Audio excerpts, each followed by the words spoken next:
Ibr92.5FM. Don't know better short up here. All me people. Hey, Impact Business Radio 92.5 straight out of Ibadan, Oyo State, Nigeria. To the world, you don't know.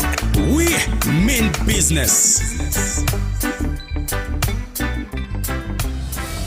News, analysis, reports, and commentaries on the hour. In your business interest on IBR 92.5FM.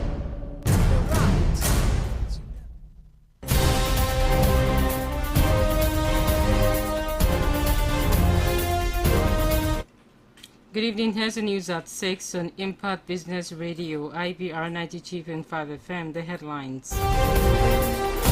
National Primary Healthcare Development Agency says over 70% of medical drugs in Nigeria are substandard. JAMB reaffirms commitment to close its 2022 registration exercise on Saturday.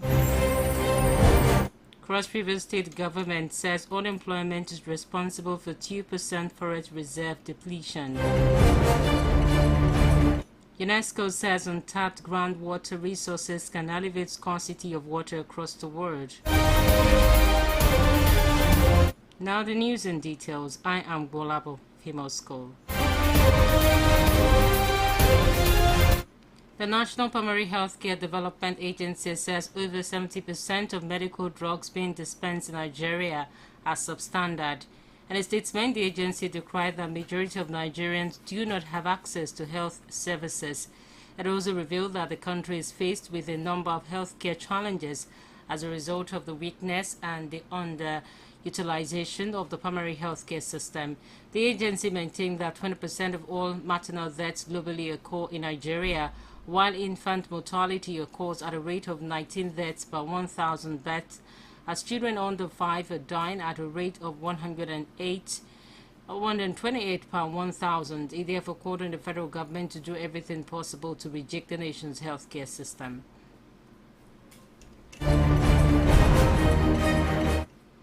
As Nigeria joins the rest of the world to mark this year's World Oral Health Day, dentists have warned Nigerians to avoid alcohol intake and too much sugary foods, which can lead to oral cancer. The Oyo State Commissioner for Health, Olabode Ladipo, made a remark today at a press briefing to mark this year's World Oral Health Day. Anu Akomalafe completes the report.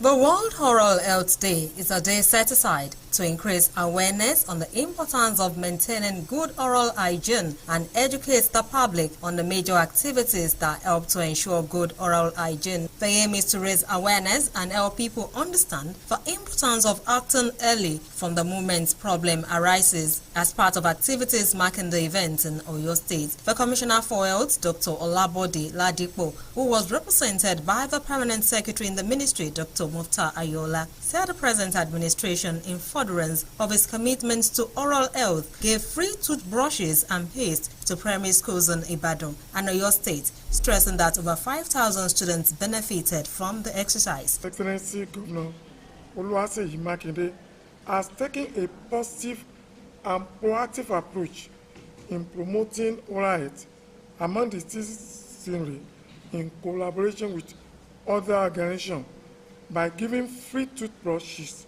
and toothpaste to 6 primary schools in Oyo Town and 7 primary schools in Ibadan last year. According to him, poor oral health affects nearly 3.5 billion people worldwide that have far-reaching consequences which people do not take cognizance of.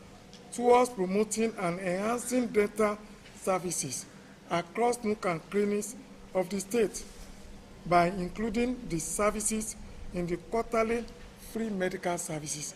In fact, in these free medical services, scraping and polishing are equally included as part of their services.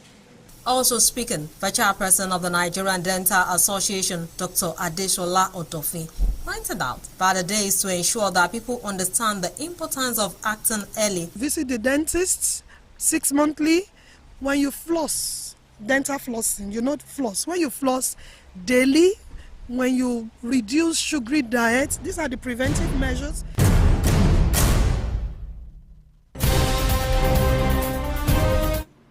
The Joint Admissions and Matriculation Board JAMB has again reaffirmed its commitment to close its 2022 registration exercise on the 26th of this month.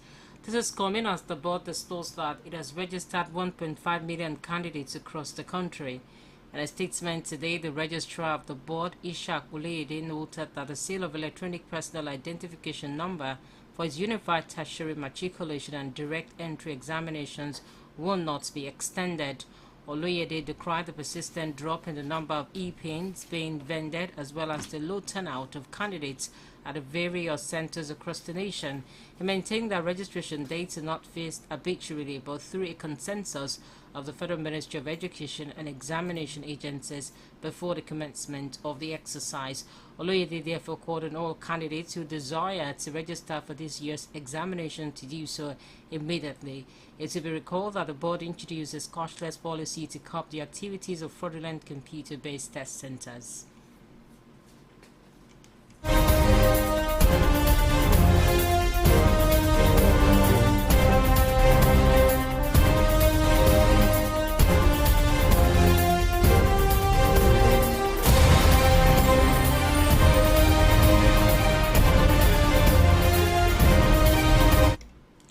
As the incessant strikes by the Academic Staff Union of Universities have become a big threat to the country's university system, stakeholders have called on the federal government to save the education sector from total collapse.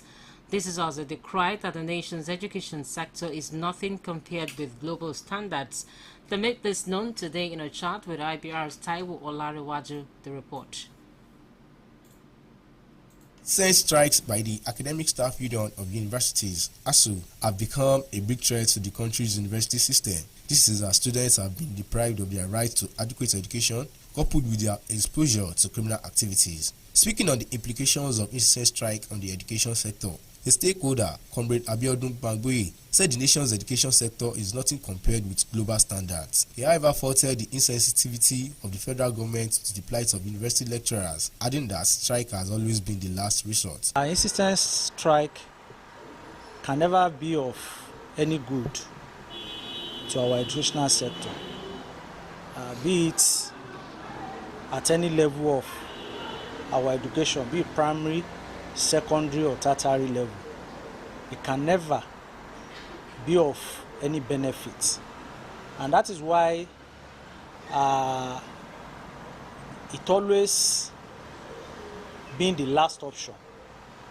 If you are listening to ASU very well, strike has always been the last option. They always embark on so many measures. Some of it are even ridiculous, just to ensure that the strike is averted. It was when all of this failed that ASU have to embark on a warning strike of 1 month. Bamigboye urged the federal government to fulfill its part of the bargain, even as he advised students and parents to support the union. But the way things are now, there's no guarantee that the federal government is going to do anything. So there's even every likelihood that at the expiration of the 8 weeks, that the strike may still be extended again. What ASU is asking for, especially the one that borders on the revitalization of our university system, it is something that ordinarily Nigerian government shouldn't have expected ASU to go on strike before such is done, because it is the responsibility of the government to ensure that the public university is adequately funded. On his part, Barrister Sharafadin Ali described the situation as unfortunate, even as he called on wearing parties to go back and renegotiate. He also called for more allocation of funds to the educational sector. It's unfortunate. If ASU is fighting for a 2008-2009 agreement now, even in law it started bad. They had waited for too long. If there was that one, as far as I'm concerned, if you're asking for 10 naira at that time, your 10 naira will be useless today. So they should go back and renegotiate. And to renegotiate, what I think they should do is go back to work and now let the federal government look into their issues again, into those issues, sit down. If what they are saying is just that the federal government should come and fund universities, the allocation that we are giving to education is too small. That the government has to look at that. The money that we give to some other sections is too much. Because we have a lot of private universities, people don't care about our public institutions. It is important for the federal government to get back to the negotiation table with ASU and to ensure that the previous agreements reached with the union are implemented to avoid further escalation of the matter. Taiwo Larewaju, Impact Business Radio News.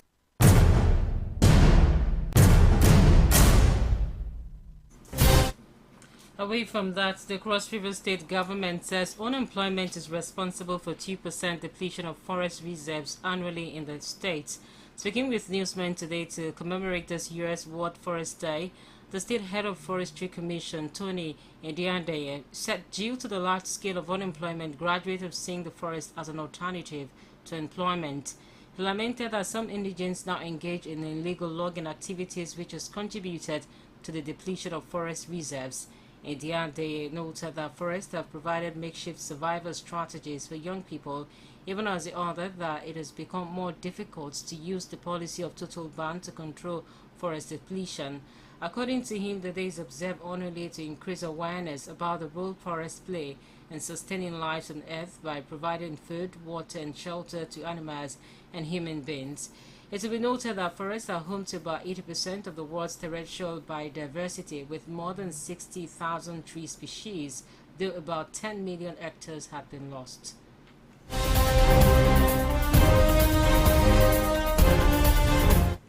Meanwhile, in the face of the current economic challenges, youth and students have been advised to equip themselves with entrepreneurship skills in order for them to be self-sufficient.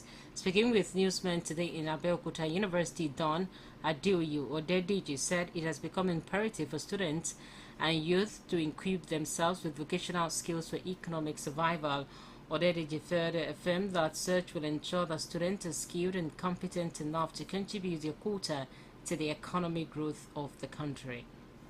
The students are justifying the efforts being made in this polytechnic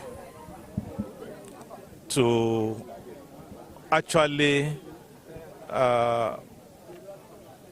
carry out the mandate given to us by MBT. Because the polytechnic system has a policy, and the policy is that whatever education we offer here should be hands-on. That is, it must be technical, vocational, and must be able to inculcate specific skills in the students, so that by the time they leave this place, they are not burden to the nation, but rather they become very important resource for the progress and development of the country. So, and that's what is being played out in what we are having today. My high expectation is that a day will be coming when one of them will be named as an international art exhibitor, okay, earning the highest income from any works of art that anyone could exhibit.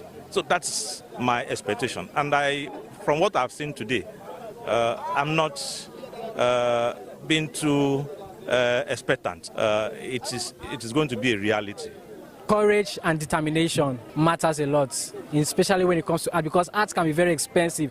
Getting the materials, the money for the materials, in fact, that one is another thing on its own. So if you want to go into art, venture into art, you have to have the commitment, the passion, the interest.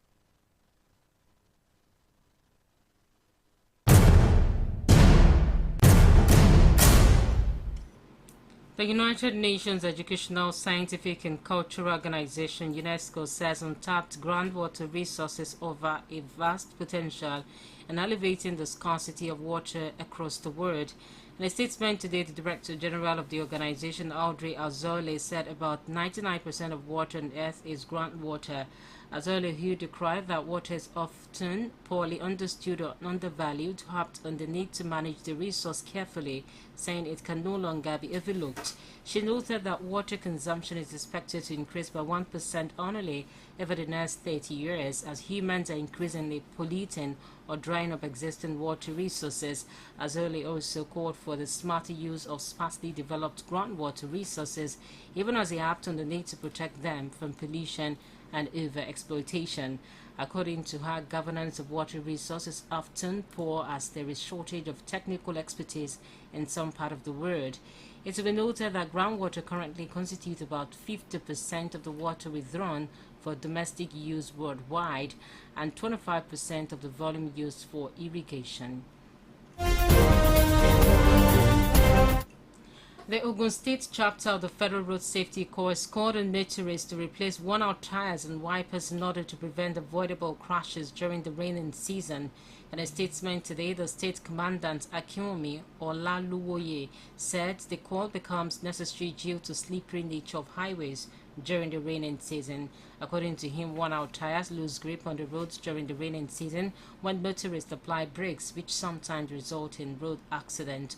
Olaluwoye further urged them to exercise patience and strictly adhere to traffic rules and regulations during this period.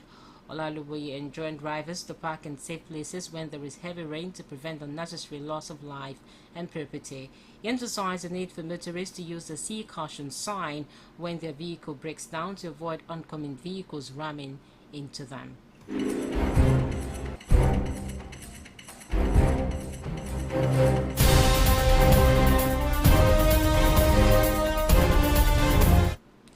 Moving on to security matters, the Christian Association of Nigeria (CAN) has described the fresh attack on Southern Kaduna by bandits as sad and unacceptable.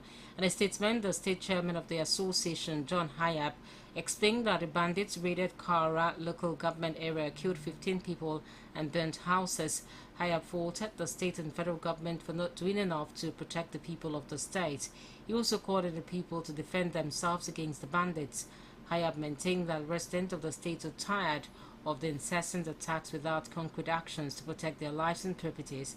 He further called on the state government to swallow its pride and seek genuine help to end the continued killings in the state. In a related development, the civil rights advocacy group Human Rights Writers Association of Nigeria says the unending bloodbath chaos in Kaduna State are obvious signs of descent into anarchy. In a statement today, the national coordinator of the group, Emmanuel Onwobiko, said security agents as well as the federal government and state government must rise up quickly and stop the unending carnage in Kaduna State. He also noted that the 24-hour curfew imposed on the local government area by the state government is not enough, as the attacks on southern Kaduna have intensified in the last few months with many casualties.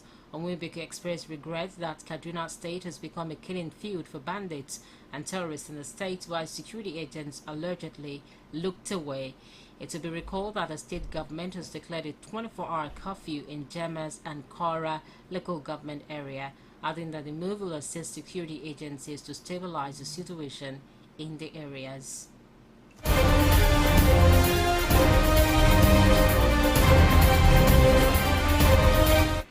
It's over now to Oluwayemisi Opodu for more business news. In business, the House of Representatives Committee on Public Accounts has written to the Group Managing Director of the defunct Nigerian National Petroleum Corporation, now Nigerian National Petroleum Corporation Company Limited, Mr. Mele Kyari, over the audit queries issued against its subsidiaries. The committee accused the NNPC of shielding its 17 subsidiaries in the effort to get them to respond to the queries on their expenses from 2014 to 2019. The committee asked the Group Managing Director to produce the heads of each subsidiaries at a specific date, adding that those summoned should provide copies of their audited accounts from 2015 to 2021 in compliance with financial regulation and evidence of submission of copies to the Office of the Auditor General Office for the Federation. In another news, the Debt Management Office has revealed that the federal government has incurred 950 billion naira new domestic borrowing between January 2022 to March 11, 2022. 2022. The Director General of the DMO, Patience Oniha, said all options to raise funds externally are being considered, which includes funding from multilateral and bilateral sources, the international capital markets, and the 3.35 trillion naira special drawing rights allocated by the International Monetary Fund to the Central Bank of Nigeria. She further disclosed that the federal government plans to add 6.3 trillion naira new debt to the current debt stock, which would push the country's total debt stock to over 45.8 trillion naira by December 2022. That's all we have for you in the business segment for today. I am Oluwayemisi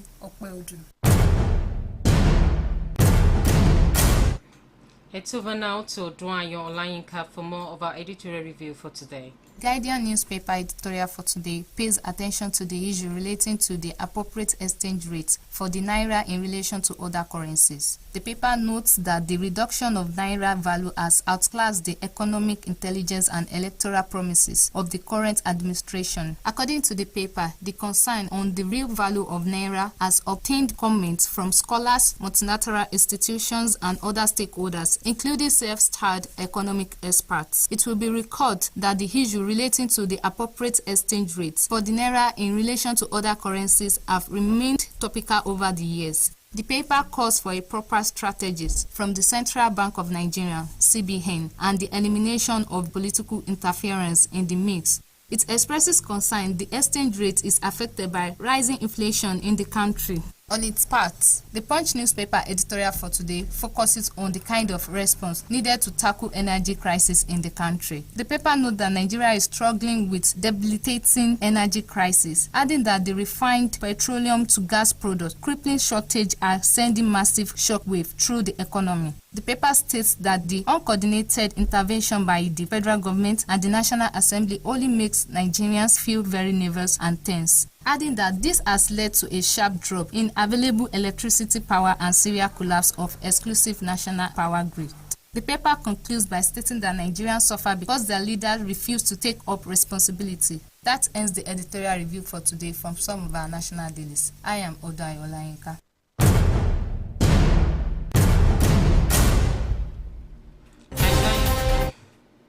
Isaiah Kiremi is coming up next with stories from the exciting world of sports. Hello, good evening. Welcome to the sports segment. Super Eagles head coach Austin Eguavoin has invited Lorient midfielder Innocent Bonke as a replacement for the injured Leicester City midfielder Wilfred Ndidi ahead of Nigeria's World Cup playoff against the Black Stars of Ghana on March 25th and 29th. Ndidi sustained a medial ligament injury against Rennes in the Europa Conference League on Thursday, with the Foxes manager Brendan Rodgers announcing after the game that the ever-reliable midfielder will be out of action for a few weeks. The injury will last between 3 to 4 weeks, which automatically ruled him out of the all-important game against the Black Stars. The coach, through the Super Eagles Twitter handle, announced the Lorient midfielder as the man to replace the Leicester player. Bonke was in action for Nigeria against Cape Verde in the early stages of the Qatar 2022 World Cup qualifiers, incidentally replacing Ndidi at the time.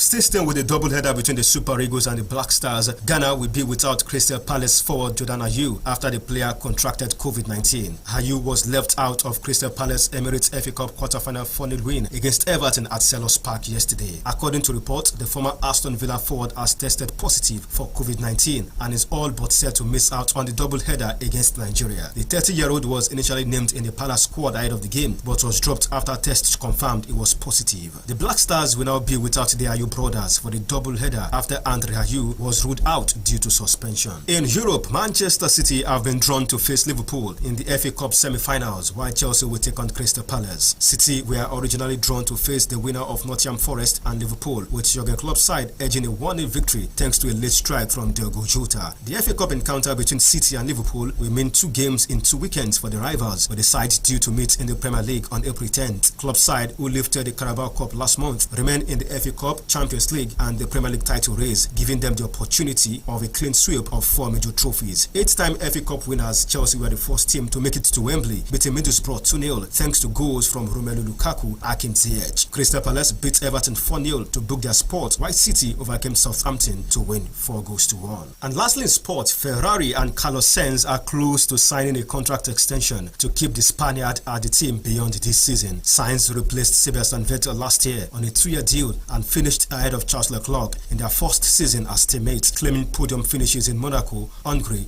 Russia and Abu Dhabi. Sainz added the 5th Ferrari podium to his name as he finished behind Leclerc in Ferrari's Bahrain Grand Prix 1-2. Leclerc has a deal through to the end of 2024. Ferrari expects to announce an extension for Sainz very soon. That's all we have for you in the exciting world of sport. My name is Isaiah Akinremi.